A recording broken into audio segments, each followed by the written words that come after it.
Hello everyone, welcome to English Shorthand classes. Exercise 111. Get ready for the dictation. Start. Then, sir, reference was made to some audit report. Stop. That is how the lady member started. She said that the defense ministry was not doing its job quite well. Stop.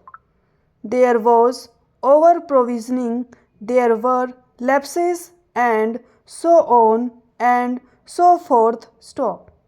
She also said that the money which could have been spent for very many beneficial projects was locked up in the defense estimates and was ultimately given back. Stop. Now, as a matter of curiosity, I think the House ought to know that these comments were made mostly on the audit report which dealt with the accounts of 1953-54, namely 2 years back, and which dealt with many cases which arose in the years 1950, 1951 and 1952 when conditions were not normal. Stop.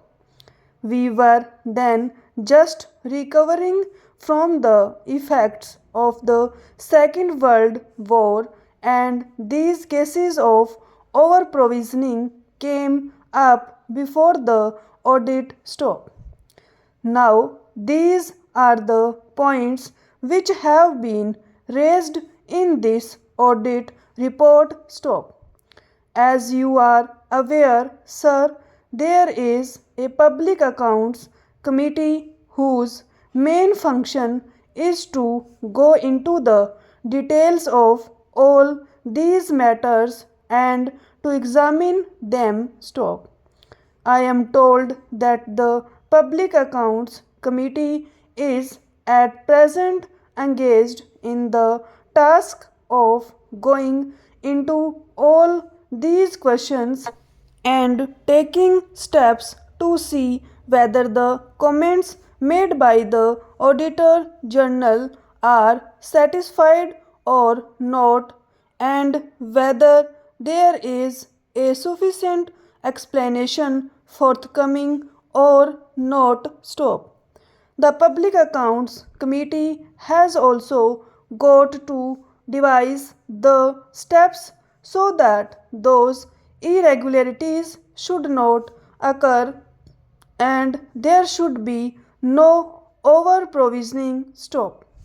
I may say one thing in passing because it will rather be tedious for me to take the House through the merits of each particular thing in detail. Stop.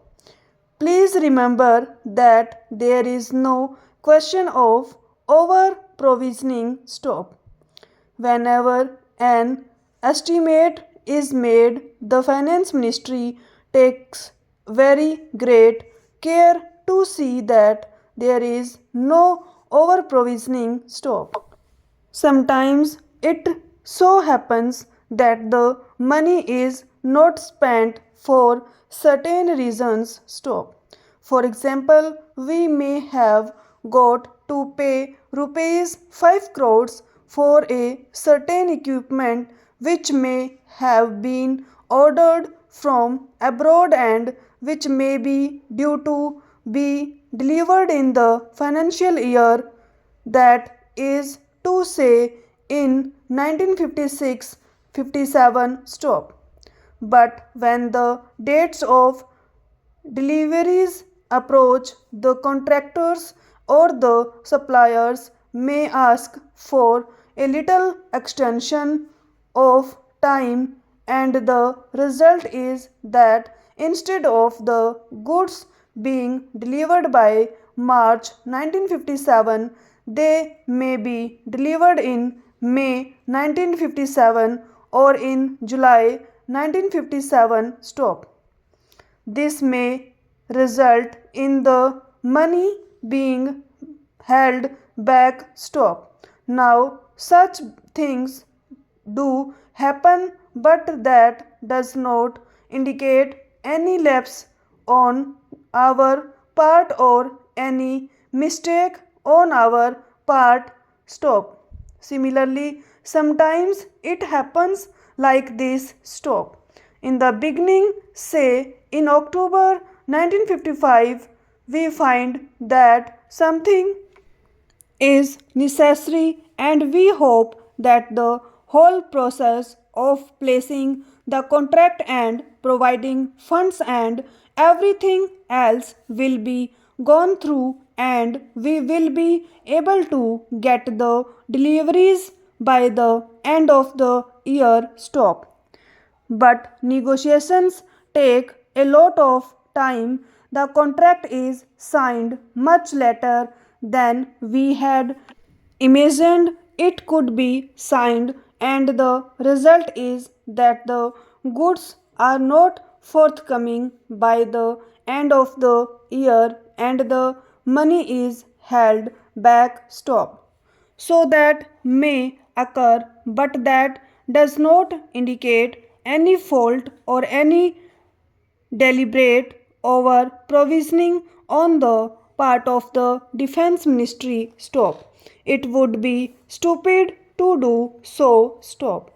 Why should we do so? Question mark.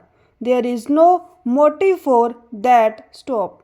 My honorable friend referred particularly to one item of rupees 2 crores recoverable from the central ministries and the state governments stop.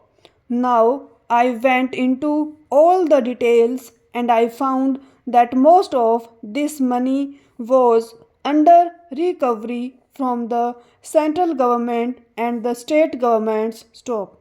It pertained to certain buildings and other premises which had been rented out to the state governments for rehabilitation purposes and some other purposes, but the rents had not been realized stop.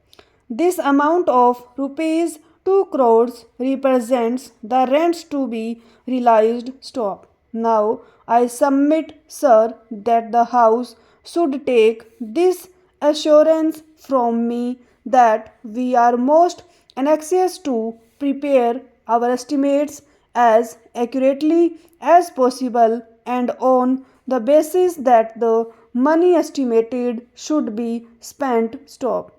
In the defense ministry, we have got a financial advisor who keeps a strict watch over these things stop.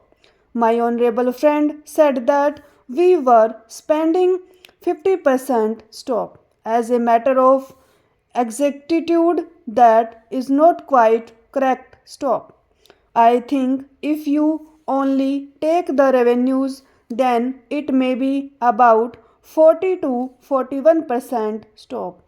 But that makes no difference, because if any necessity arises, I am sure that Parliament would provide all the necessary funds stop.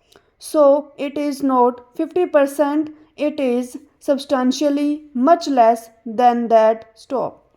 Then there was some reference made about the structure, and there was some comment what about the establishment of an army council question mark. Now, this is really a reference to the structure which exists in the United Kingdom stop.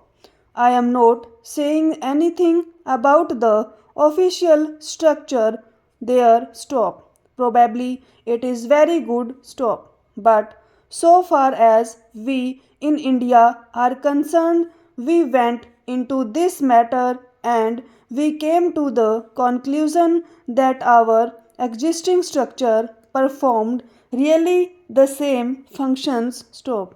As you are aware, sir, for the purpose of deciding high policy matters, we have got the Defense Committee of the Cabinet presided over by the Prime Minister. Stop. It is not confined to the cabinet ministers or a few of them, but the heads of the three services, namely the Chief of the Army Staff, the Chief of the Air Staff, and all other senior officers. Stop.